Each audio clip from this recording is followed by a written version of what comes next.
Hoje eu vou fazer uma pregação totalmente diferente de qual eu fiz nos últimos 5 anos.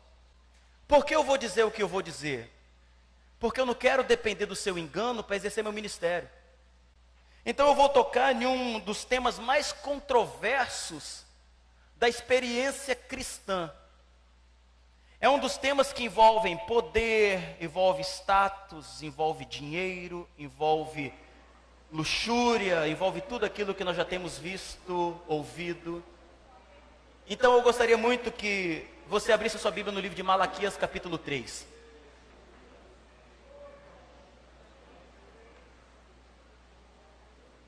Eu vou com os irmãos, sem usar nenhum outro argumento a não ser a própria Bíblia, para que os irmãos aprendam e nunca mais sejam enganados. O meu compromisso é com a verdade, irmãos. Eu sou um homem do Evangelho, eu não sou um homem do Ministério Vida. Quem está aqui pela primeira, segunda vez já sabe, ou quem não sabe, eu não sou assalariado aqui, eu não recebo nada. Ninguém que está aqui, tudo isso está limpinho, arrumado, essa galera, todo mundo aqui é voluntário, eu não estou fazendo nada ao meu favor, eu não ganho nada às custas disso. Mas eu também não quero depender do engano de ninguém para que a gente mantenha isso aqui, ou que a gente mantenha qualquer obra que seja gratuita, amorosa, sincera, verdadeira. Então eu vou desmistificar um texto que é mais usado para manipulação e controle de uma coisa chamada dízimo. Vocês estão preparados, irmãos? Bíblia aberta. Não pisque os olhos. Malaquias capítulo 3. É importante nós salientarmos e lembrarmos que Malaquias é um profeta menor. Começando o texto, quando você vê em Malaquias capítulo 1, versículo 1, começando o livro, Malaquias diz: peso da palavra do Senhor contra Israel. Malaquias estava escrevendo para Israel, não era para toda a humanidade, era para a nação de Israel, povo judeu. Povo gentil, que não é judeu, não tinha lei como segmento, não se seguia lei. A lei era para o povo judeu. Então Malaquias começa o livro dele dizendo isso: peso da palavra do Senhor contra Israel. Então vamos em Malaquias capítulo 3.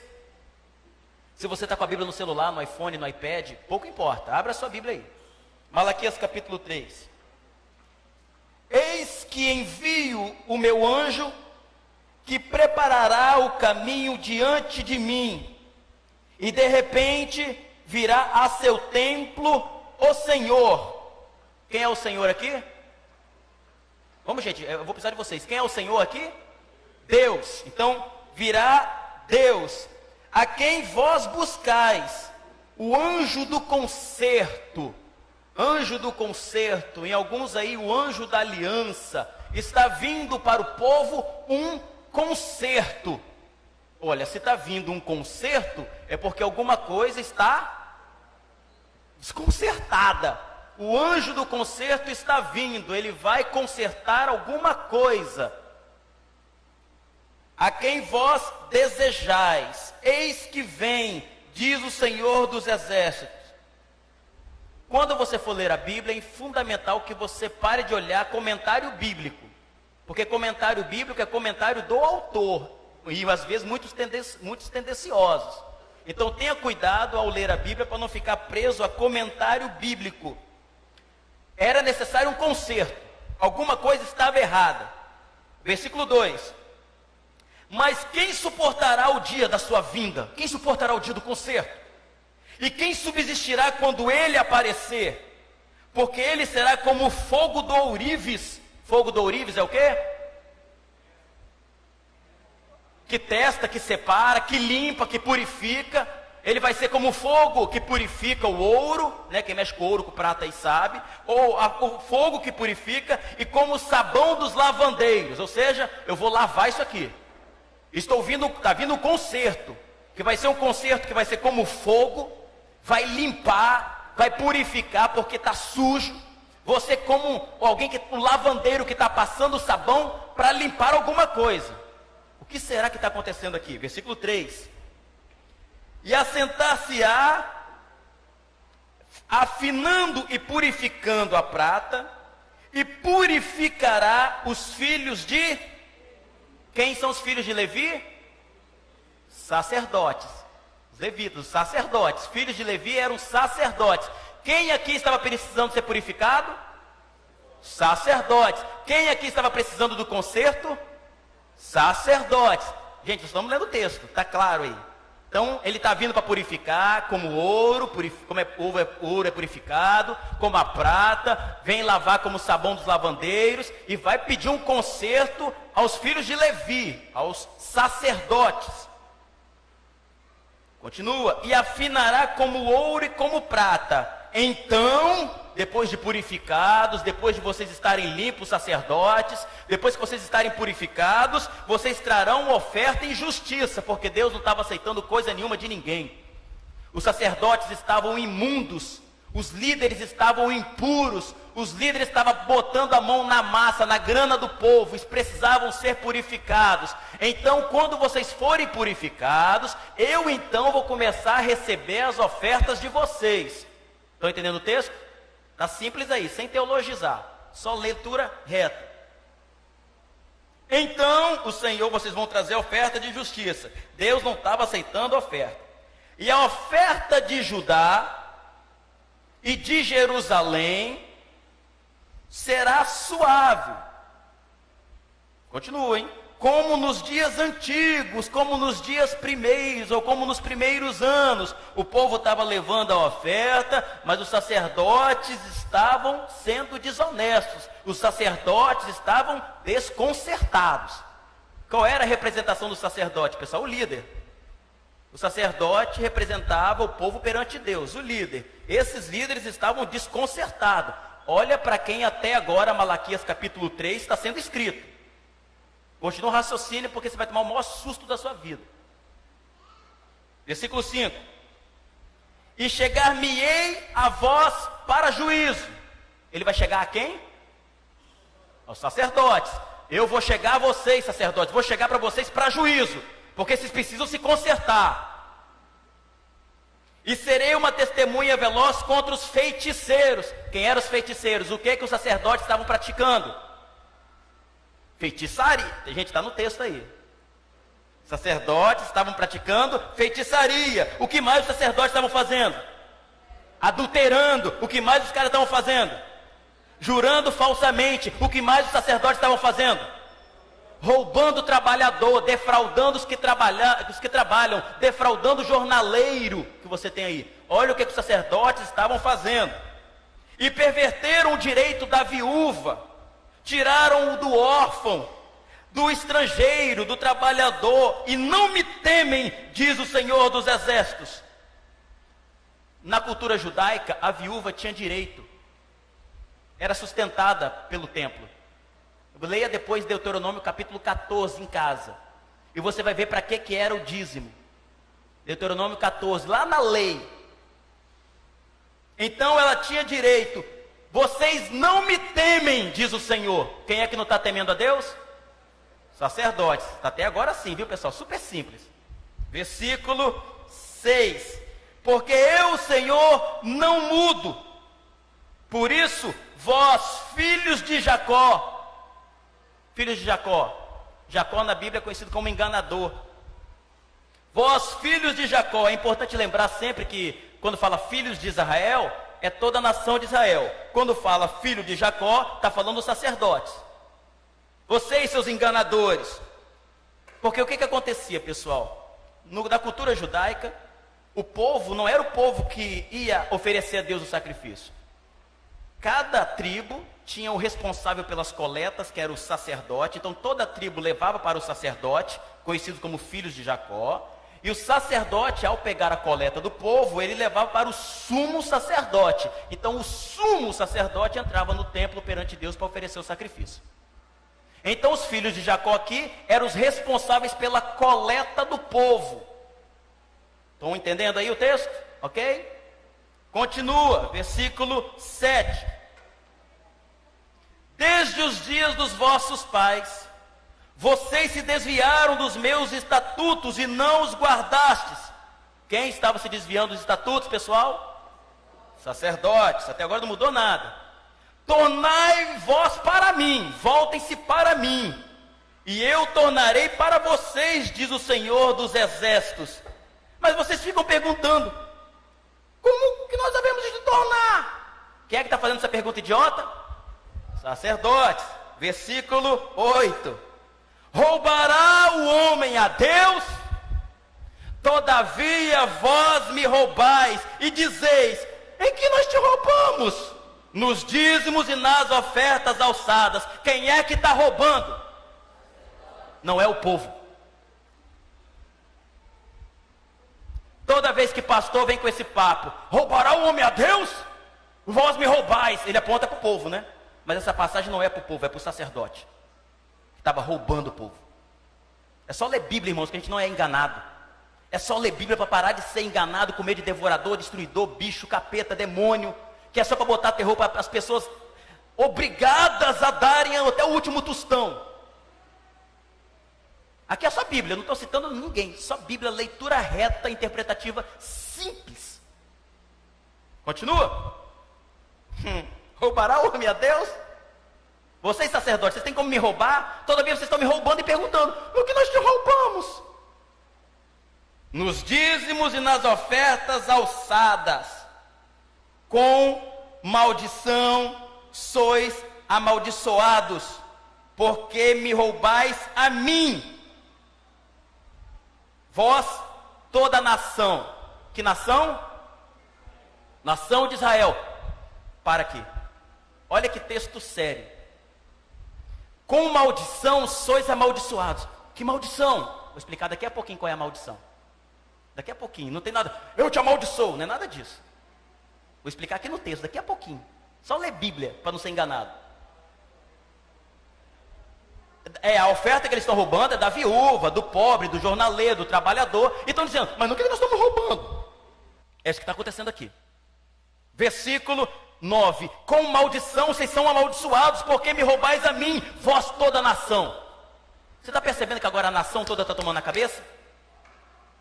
Esse é o maior perigo de quem está dando dinheiro para pastor fraudulento, sustentando obra fraudulenta e dizendo, não é problema meu que eu estou dando dinheiro lá, ele que se vire com Deus. A nação toda está sofrendo por causa de pastor ladrão, por causa de sacerdote ladrão, pilantra, e você sustentando esse tipo de pilantragem. Desculpa, visitante, hoje eu tenho que passar o rodo aqui. Tem que esclarecer o povo, vou parar de ser enganado. A mãe passando fome em casa, acabou o gás, e o filho da mãe tem coragem de ir para a igreja dar todo o dinheiro, mas deixa a mãe morrendo de fome, falando que Deus vai prover.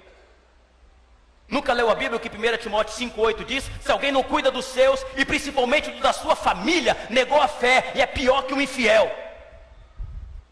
Aí fica dando dinheiro para o pastor ficar andando com um carro luxuoso, pagar viagem para tudo quanto é lugar, manter prédios luxuosos, templos milionários, e a pobre e a viúva, o estrangeiro pobre está morrendo de fome. Que igreja é essa? Deus que nos livre dessa porcaria aqui. E o povo morrendo de medo por causa dessa passagem, e essa passagem é para o sacerdote, não é para o povo. Aprenda a Bíblia, igreja, para não ser enganado. Com maldição, lembra essa palavrinha, com maldição sois amaldiçoados, que eu vou explicar daqui a pouquinho. Versículo 10. Todo mundo estava sofrendo por causa de pastor ladrão, hein? Cuidado aí, hein, pessoal. Capítulo 10. Trazei todos os dízimos. Trazei todos os dízimos. Ué, não é o dinheiro, não? Não era dinheiro, irmãos. Lê Deuteronômio 14. Hortelã, coentro, cominho, fruto da terra, dos animais, não era dinheiro. Dízimos. Trazei todos os, está no plural.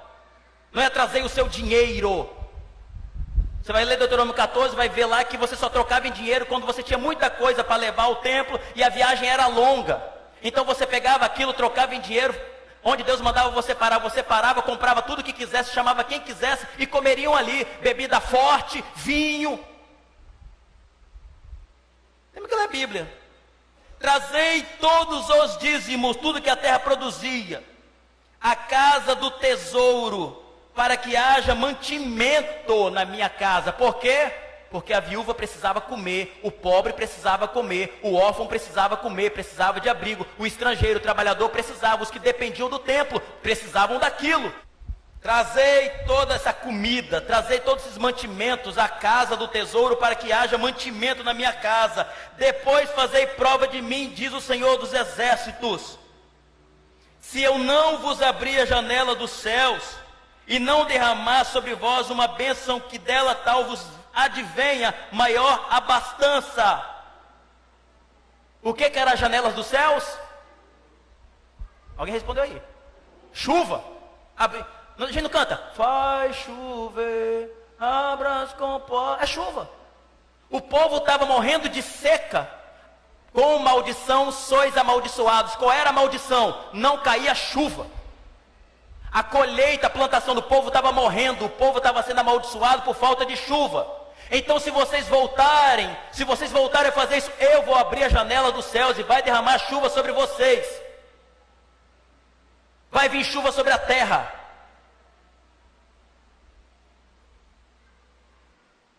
Faz prova de mim, eu vou abrir a janela dos céus. E por causa disso, e por causa de vós, repreenderei o devorador. Aí, agora aqui, ó, olha o demônio. Vou repreender o devorador. Pessoal, você sabe o que é devorador? É o que comia a colheita do povo. Sabe o que era o devorador? Um gafanhoto. Não é demônio. É que esse pessoal fica fazendo curso de batalha espiritual aí, inventando demônio em cachorro, em gato, falando que cachorro vê demônio em preto e branco, todo tipo de maluquice possível. E esse gafanhoto bíblico virou um demônio. Mas como assim? Porque na minha igreja eu aprendi que tem um demônio devorador, destruidor, migrador e cortador. São 4 espécies de demônio que vai no dízimo. Quando a gente não dizima, ele come. Abra a sua Bíblia, deixa a Bíblia aberta aí, e dá umas 2 palhinhas para trás, vai lá em Joel. Joel capítulo 1. Olha Joel. Depois do livro de Oséias, Joel. Depois de Oséias, Joel. Meu Deus do céu, a Bíblia na cara da gente, a gente pagando tora. Joel capítulo 1, versículo 4. Olha os tipos de gafanhotos, os tipos de demônios que as pessoas dizem que é, para quem não dizima. Joel 1, 4. O que ficou da lagarta, eles chamam de cortador, o comeu o gafanhoto. Esse gafanhoto é o migrador. E o que ficou do gafanhoto, o comeu a locusta, que é outro tipo de gafanhoto. Esse é locusta aqui, é o devorador. E o que ficou da locusta, o comeu o pulgão. O pulgão, outra espécie de gafanhoto, conhecido como destruidor. Não tem nada a ver com o demônio, irmãos. Eram os gafanhotos que vinham na colheita, de vez em quando, de tempos em tempos, ficavam, comia tudo e acabava com a plantação do povo. Continua no texto. E por causa de vós repreenderei o devorador, para que não vos consuma o fruto da terra, para que não coma a sua plantação. E a vide do campo não vos será estéril, não vai parar de produzir, diz o Senhor dos Exércitos. E todas as nações vos chamarão bem-aventurados, porque vós sereis uma terra deleitosa, diz o Senhor dos Exércitos. Acabou. Não tem demônio, não tem devorador, não tem roubando a Deus, porque essa palavra é para o sacerdote, não é para o povo. E está explicado. Bíblia pura, não tem enganação. Pastor, então, mas espera aí. Lá em Mateus 23, 23, abra sua Bíblia, por favor, Mateus 23, 23. É fundamental esse versículo no Novo Testamento, porque o dízimo era uma obrigação no Velho Testamento, era uma obrigação lá na lei. Não há mais essa obrigação de ninguém dizimar.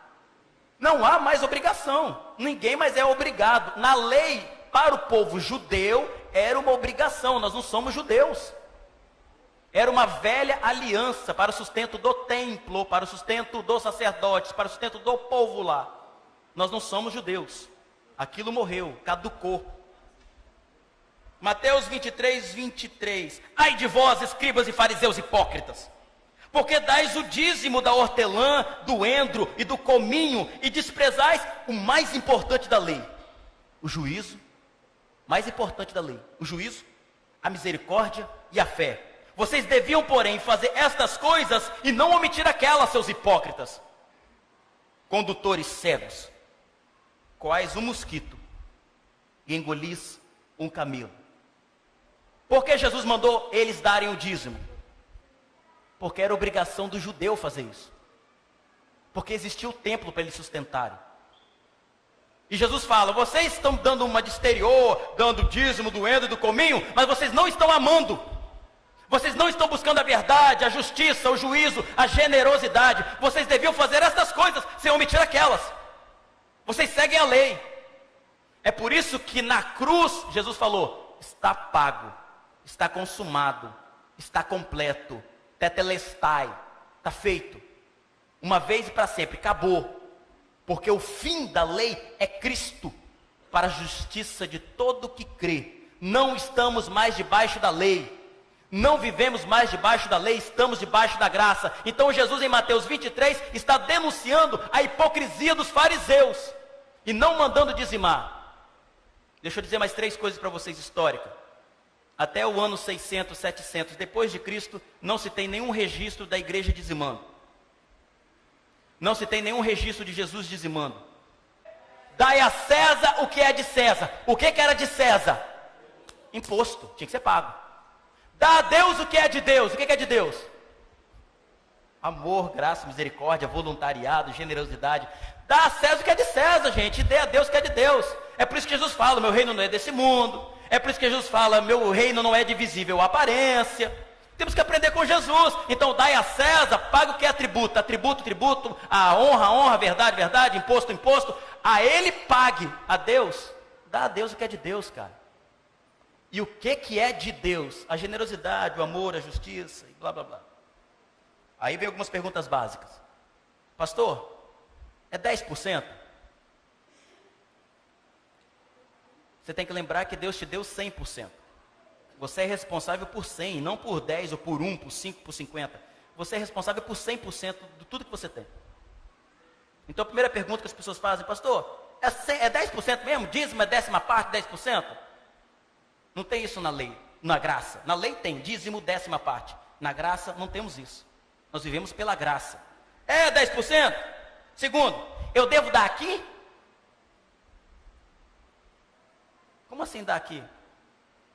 Você tem que contribuir no lugar onde você vê a misericórdia, a mão de Deus sendo necessário. Onde você valoriza uma obra verdadeira, um lugar que não tem conluio, engano.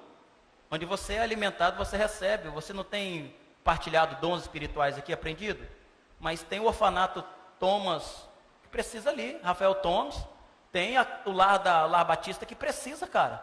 Tem mendigos aqui na cidade que está precisando. Tem o que dar aqui? Não, você vai dar onde necessita. Mas por que eu entrego aqui? Primeiro, porque você quer. Segundo, porque isso aqui é mantido com essa contribuição espontânea e voluntária sua. Porque aqui ninguém é obrigado a dizimar, nem é obrigado a dar 10%. Eu nunca dei 10% aqui. Nunca. Aqui todo mundo, tem gente que dá 20%, tem gente que dá 1%. Não é quanto se dá, é a qualidade do que se dá. Com que coração você dá. Isso é fundamental. Então é aqui? Não. Aqui nós precisamos sustentar esse lugar. Aqui no dia que a gente não conseguir pagar isso, a gente vai para outro lugar. Porque aqui é pago assim, um mês esperando ter dinheiro para pagar o outro. É por isso que não temos caixa aqui. Aqui é consciência de você saber que você não é mais obrigado, mas você é consciente, você é responsável. Afinal de contas, você decidiu fazer parte de um lugar. E isso tem responsabilidades. Uma delas é mantermos isso aqui funcionando. Porque no dia que a gente tiver, a gente não está preocupado com o templo. A gente está preocupado com a sua vida, cara. Como é que você vai produzir na casa? Porque se você tem 2 em casa, 3, a sua casa pode ser uma árvore frondosa, cara. E na sua casa, a gente vai se abrigar lá. E na sua casa vira uma colmeia, jorrando mel para a vida das pessoas que vão lá se alimentar. Cada casa vira uma igreja, gente. Nós não somos pessoas de templo, não. No dia que as pessoas fecharem o coração aqui, começarem a ser obrigadas, começarem a ter que pagar as coisas aqui, pagar para Deus, a gente fecha as portas.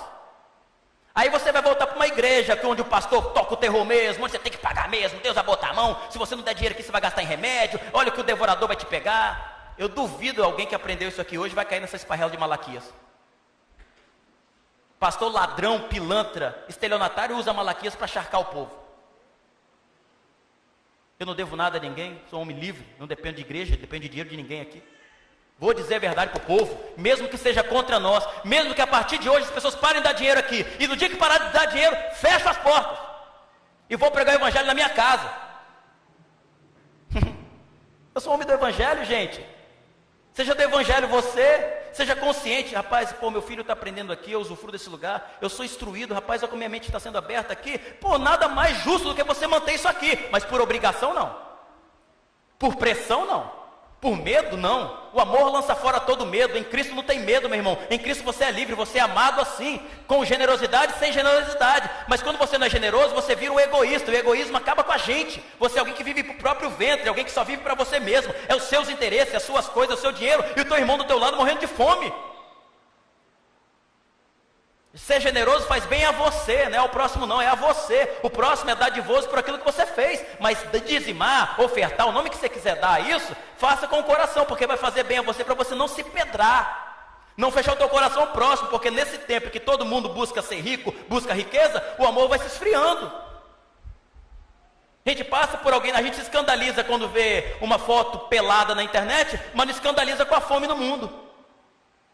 A gente se escandaliza com determinada frase na internet, mas não escandaliza com o mendigo que fica todo dia debaixo do viaduto, ali no Danúbio.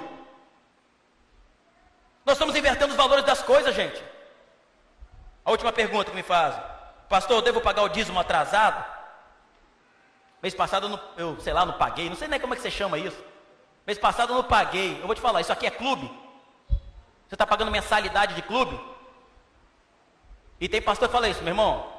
Percebi aqui na sua fichinha, vi aqui, meu irmão, qual foi o seu mês passado com você, meu querido? Que eu gostei aqui, que eu não estou vendo seu nome aqui. Sai fora, foge desse lugar. Foge, meu irmão, é hipocrisia pura, foge disso, seja liberto. Você tem que falar, isso aqui é clube, é dádiva, é coração entregue. Para todas as perguntas que eu perguntei, é 10%, devo dar aqui, tem que pagar atrasado? A resposta é não.